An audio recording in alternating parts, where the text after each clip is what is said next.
Welcome back, everybody. It is Rudy with Business School Investments. Unacknowledged, absolute garbage fire of a channel, but you come back for more. We are having another session to help educate the rest of the world to actually wake the hell up. And today, we got a letter and from a student. Rudy, I really enjoy your content. I am one of the silent majority listening to all of your videos, and we do exist. I enjoy all the hate you get around the world on Reddit, the black holes and other holes of the world. I think it means you're doing something right, and the fact that you're connecting with people on a love-hate relationship, you are going to change the landscape moving forward. It's a lot of responsibility for a guy who wears a tie that's really big. Now, Rudy, I'm currently a PhD student, and my question is this. When I finish my dissertation, can't speak today, I want to celebrate with a box of Urza Saga. This is going to be around 5 years from now, so I want to know your opinion. The next 5 years, the outlook of Urza Saga's boxes. I'm stable. I have income. Do you think these boxes are going to be higher than $5,000? Do you think I should buy it now or wait? My life is stable. Rudy, what do you think? Thank you very much. Will C. We're going to call you Dr. Will, because you're clearly heading that direction. Will, thanks for the letter, sir. I appreciate it. Well, you know, it's a funny thing.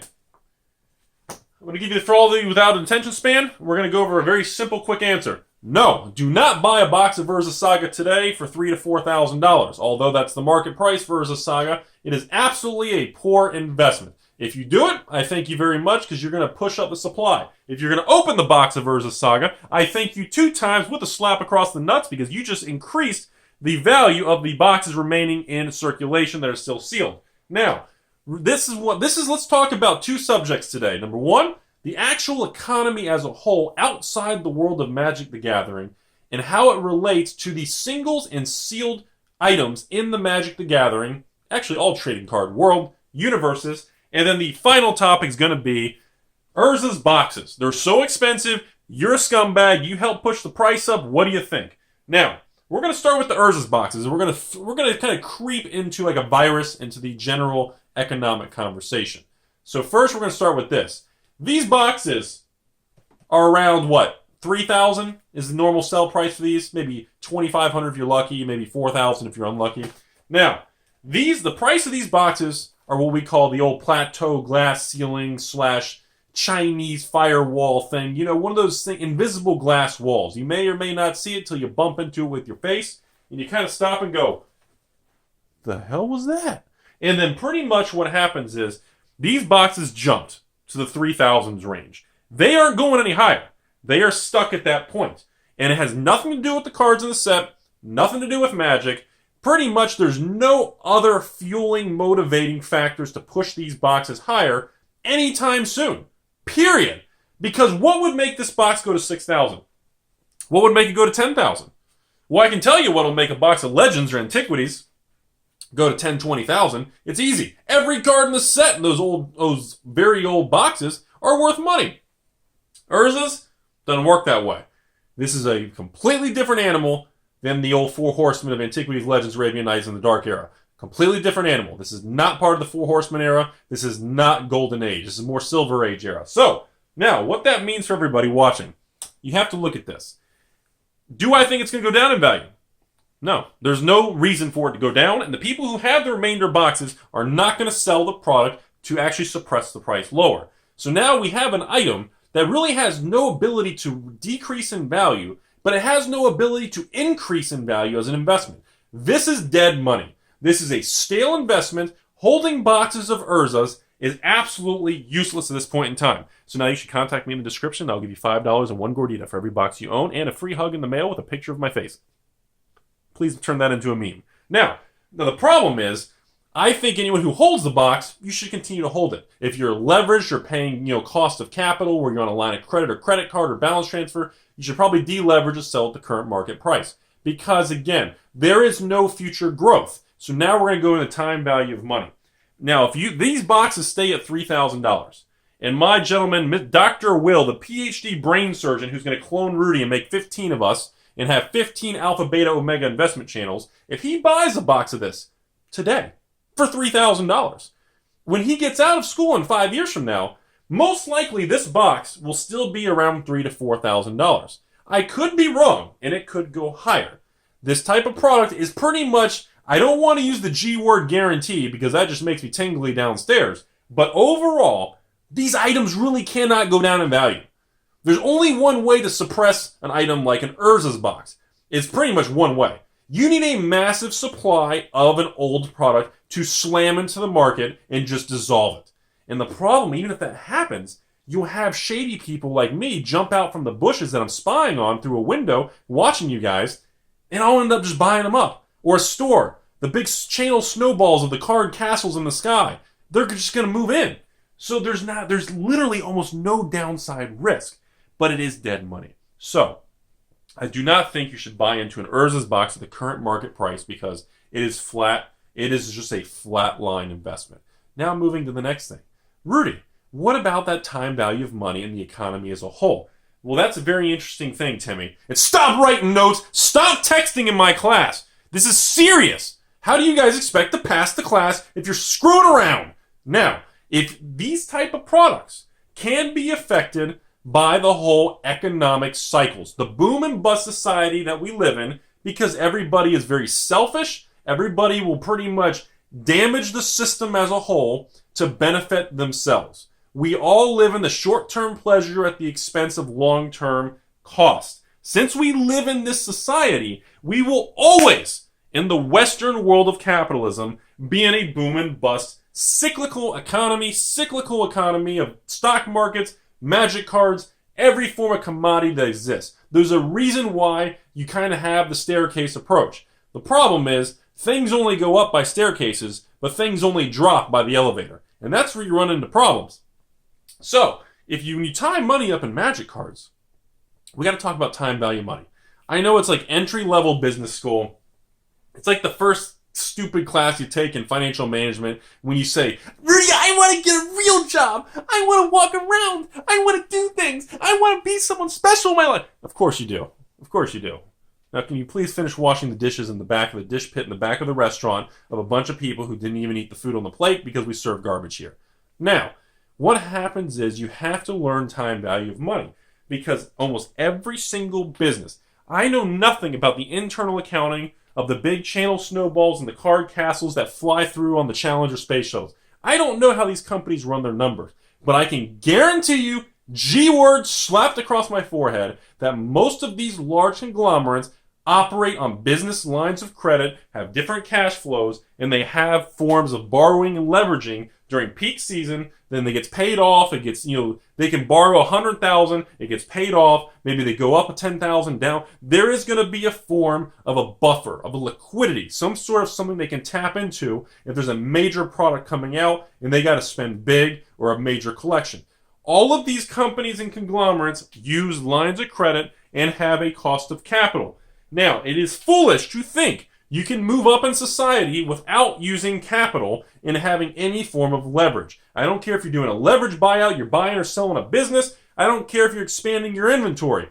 Unless you're a trust fund baby, which unfortunately I wasn't. I wish I was, because that would be great to have tons of free money, as everybody can probably agree. And if you don't agree, you're lying to yourself. Unfortunately, 99.9% of all of us, including myself, we were not born into it, which was a crappy thing. So we have to build our own empires. We have to figure out our own way. Now, in order to do that, we need capital. Sometimes you need other people's capital, but most people in society, most companies, use banks. Credit cards, balance transfer, lines of credit, home equity lines of credit, also known as HELOCs, margin accounts, and brokerage firms. People have different sources to tap into, mostly for short-term type of lending. I hate to use the word, but bridge loans is a very tainted term. But it's kind of to bridge a time, kind of a point A and B together by a usually expensive cost of capital. So, stay with me. Don't screw around. Stay focused, everybody. It's important information. So when we factor in time value of money, and we assume certain variables, we have to make assumption number one.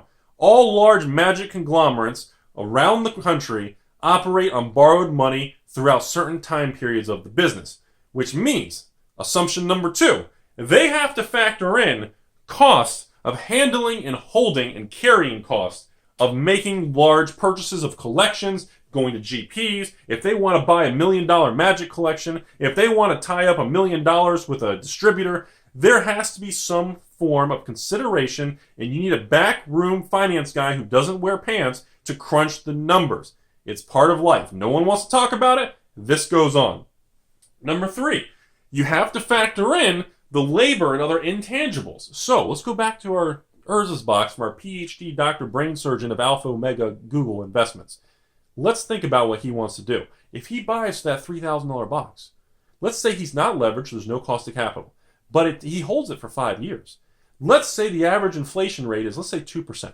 Usually it's 3 or 4, but the government likes to lie and tell us 1 to 2. Let's say 2%. On a $3,000 investment, 1% of $3,000 is how much, everybody? $30. 2% will be 60. So every year, on average, no compounding interest, keeping the video simple, you're having a $60 inflation cost of carrying the asset price.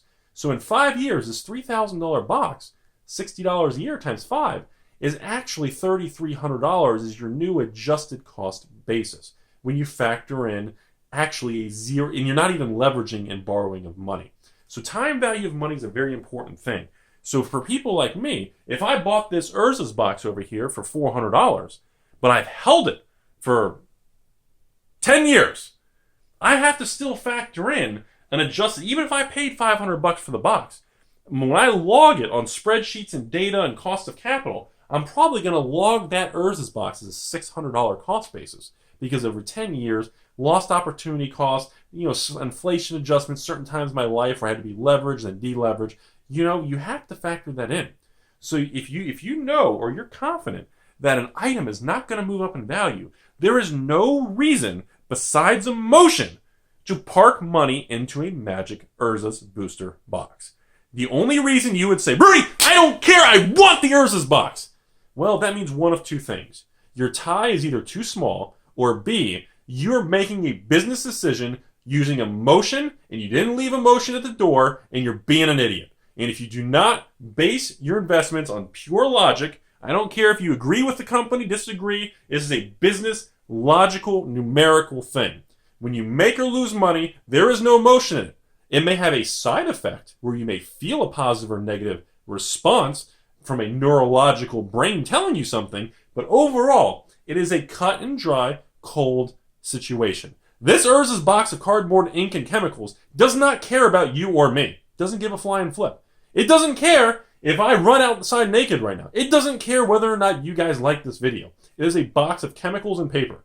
And you have to look at it as a strictly numerical investment, digits. It's flipping digits and colors. And people don't do that. They say, but Rudy, I know what you're saying, but I really want the box. I want it today. I want to feel it. I want to know when I'm driving to work, I have it at home waiting for me. Okay, that's emotions. You're being driven by a passion that you like Magic cards. You're not stripping out emotion and looking at this investment as, wait a minute, should we buy the box of Urzas today for $3,000? Or should we wait 3 years from now and buy the same box for $3,000? Again, on the assumption that the box price will not increase. Now, the assumption is a pretty strong assumption. It is pretty strong. So we really can't use the counterpoint, which is, Rudy, you can't predict what that value is going to be. So although it's not emotional, we have to hedge the risk to lock it in today. Interesting point. Now, what would drive the cost of Urzas boxes higher? There's really only three things. You remove more supply, or cards in the set go up. What do we see happening? Maybe the old Gaia's Cradle? What do we see? Gaia's Cradle going to what? $300, $400, $500? Okay, I can raise the price of the box. It's not going to raise the $3,000 box to $5,000. There's no foils in the set. If you're lucky, you'll get one cradle. You're not going to get 18 cradles. You see my point? I understand there's a lot of other cards, tons of $10 cards, $20 cards, good uncommon. I get all that. But there's no variable in place besides human emotion to move this asset class higher. So when you're looking at this kind of thing and you're building portfolios, we have to strictly remove all emotion, how much we want to own something, how much we care about it, and strictly look at it from a blunt, raw number. Don't look at the Urzas box. Pretend this is a black square and it has like item number 328812226969. Giggity.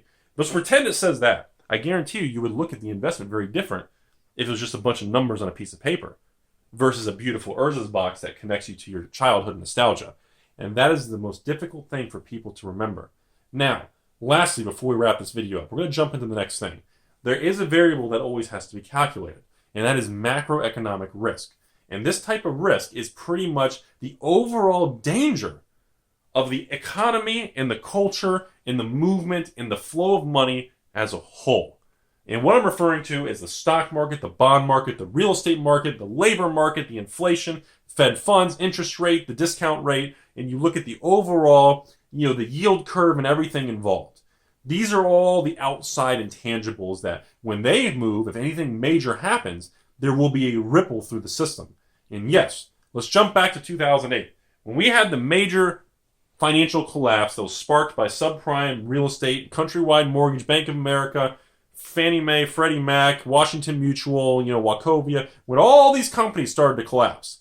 You have to remember the spark that ignited this was over-leveraged capital that was leveraged 100, 200 to 1 is what these financial guys were doing. We're talking a hedge fund with $1 billion that was investing with 200 billion with a 200 to 1 leverage. Insane numbers. So we have to look at, so what happens, Rudy, over that 5-year time frame? What if we experience an economic collapse? Or a downturn? Or recession or depression? Or quite frankly, someone just breaks a window, runs in my house, kicks me in the balls, and says, ha ha, and leaves. We don't know what can happen. So now we have to factor in a risk of a downturn. Now, this is 2018. We are going on a solid 10, 11-year run since the beginning of a previous recession or depression. Now, history over the last 30, 40 years, historically, the Western world tends to run in 5 to 15-year cycles of ups and downs. We are well overdue for a slowdown. Now, it doesn't look like we're going to have any sign of a slowdown, and the fact that most high-end professionals who get paid a lot of money, who have a bunch of different inappropriate things, believe a slowdown is coming, most likely we will not be experiencing one anytime soon because that's what everyone expects to happen.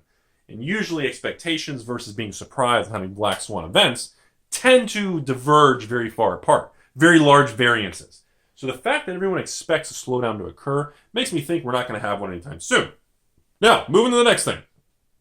If we experience a slowdown in 2008, when the economy slowed down, let me tell you what happened to Magic the Gathering. Number one, all the sets that were released around 2007, 8, and 9, original Zendikar, that kind of era, Time Spiral, Future Sight, that era, Wizards did reduce print runs, okay? Across the board. Sales were down, economies were bad, print runs were reduced. Number one, interesting. Number two, the price of reserved list cards, the price of graded power, Alpha, Beta, Moxes, Sapphires, Rubies, Jet, Emeralds, all that crap, Lotuses, original dual lands from ABU, across the board, Magic cards did decline. I will not bullshit anybody. Magic cards as an asset class, as an alternative, kind of that hobby/commodity investment class. The entire class of assets known as Magic cards, ink on paper, cardboard, sniff it and have fun, all of them dropped in value. There is no way for me to BS anybody. I cannot lie. The cards, the boxes, everything dropped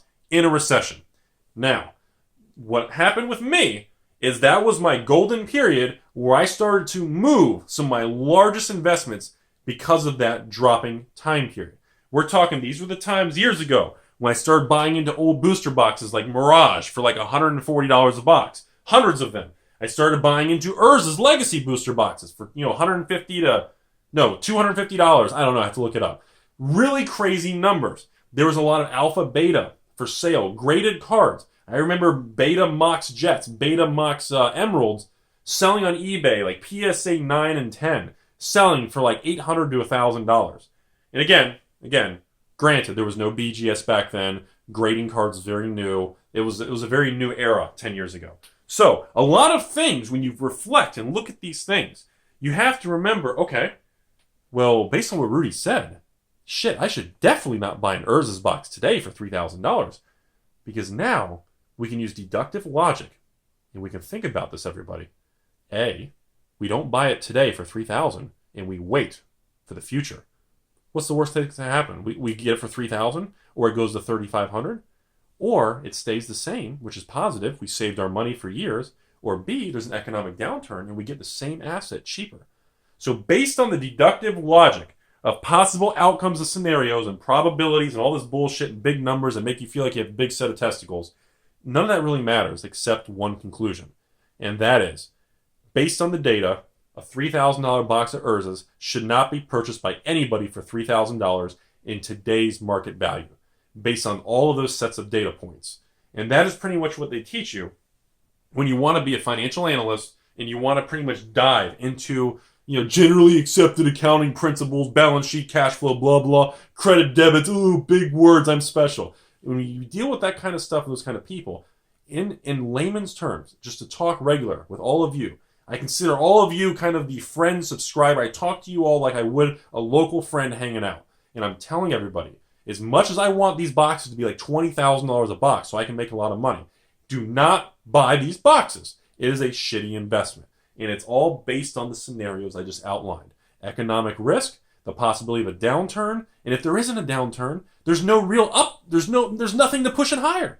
So why would you make that choice unless you're being driven by emotion? And if you're being driven by emotion, you're going to fail in life, you're going to make poor decisions, and you're probably not going to like me, and you're probably already complaining about me on Reddit. I hope you guys enjoyed the video. Rudy with Garbage Fire, F you in the face investments. You guys have a fantastic day. And remember, life is a sensitive snowflake. And when you put emotions inside of it, fuck, I got nothing. Thank you for watching the video.